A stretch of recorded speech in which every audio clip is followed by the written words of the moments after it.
Okay, part 3. So this is how things went over the next 8 weeks. In the beginning, Alfie, weight 13 ounces. End of the first week, tortoise number 2, weighing 15 ounces. End of the second week, tortoise number 3, weight 17 ounces. End of the third week, tortoise number 4, 19 ounces. End of the fourth week, tortoise number 5, 21 ounces. And the end of the fifth week, tortoise number 6, 23 ounces. End of the sixth week, tortoise number 7, weight 25 ounces. End of the 7th week, tortoise number 8, 27 ounces. Alfie's weight was 13 ounces. Tortoise number 8 was 27 ounces. Very slowly, over 7 weeks, Mrs. Silver's pet had more than doubled inside, and the good lady hadn't noticed a thing. Even to Mr. Hoppy, peering down over the railings, tortoise number 8 looked pretty big. It was amazing that Mrs. Silver had hardly noticed anything at all during the great operation. Only once she looked up and said, "You know, Mr. Hoppy, I do believe he's getting bigger. What do you think?" "I can't see a lot of difference myself," Mr. Hoppy had noted casually. But now perhaps it was time to call a halt, and that evening Mr. Hoppy was just about to go out and suggest to Mrs. Silver that she ought to weigh Alfie when a startled cry from the balcony below brought him outside fast. "Look!" Mrs. Silver was shouting. "Alfie's too big to get through the door of his little house. He must have grown enormously." "Weigh him," Mr. Hoppy ordered. "Take him in and weigh him, quick." Mrs. Silver did just that, and in half a minute she was back, holding the tortoise in both hands and waving it above her head and shouting, "Guess what, Mr. Hoppy, guess what?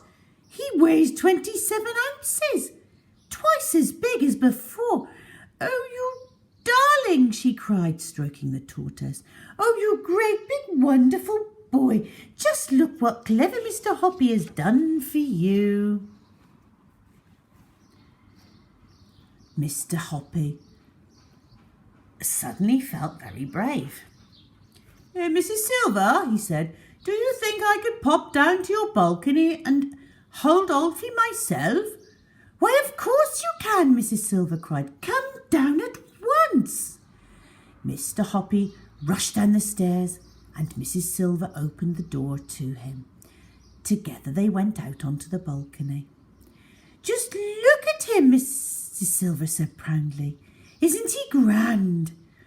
"Oh, he's a good big-sized tortoise now," Mr. Hoppy said. "And you did it," Mrs. Silver cried. "You're a miracle man, you are indeed." "But what am I going to do about his house?" Mrs. Silver said. "He must have a house to go into at night, but now he can't get through the door." They were standing on the balcony looking at the tortoise, who was trying to push his way into his house, but he was too big. "I shall have to enlarge the door," Mrs. Silver said. "Oh, don't do that," Mr. Hoppy said. "You mustn't go chopping up such a pretty little house. After all, he only needs to be a tiny bit smaller, and he could get in easily." "Well, how can he possibly get any smaller?" Mrs. Silver asked. "Oh, that's simple. Change the magic words. Instead of telling him to get bigger and bigger, tell him to get a bit smaller. But in tortoise language, of course." "Will that work?" "Of course it'll work." "Tell me exactly what I have to say, Mr. Hoppy." So Mr. Hoppy got out a piece of paper and a pencil and wrote, "Esio Trot, teg a tib relams, a tib relams." "That'll do it, Mrs. Silver," he said, handing her the paper. "Oh, I don't mind trying it," Mrs. Silver said. "But look here, I wouldn't want him to get titchy small all over again, Mrs. Hoppy." "He won't, dear lady, he won't," Mr. Hoppy said. "Say it only tonight and tomorrow morning and see what happens. We might be lucky." "If it works," Mrs. Silver said, touching him on the arm, "then you are the cleverest man alive." The next afternoon, as soon as Mrs. Silver had gone to work, Mr. Hoppy lifted the tortoise up from the balcony and carried it inside. All he had to do now was to find one that was a shade smaller so that it would just go through the door of the little house. He chose one and lowered it down with his tortoise catcher. Then, still gripping the tortoise, he tested it to see if it would go through the door, but it wouldn't.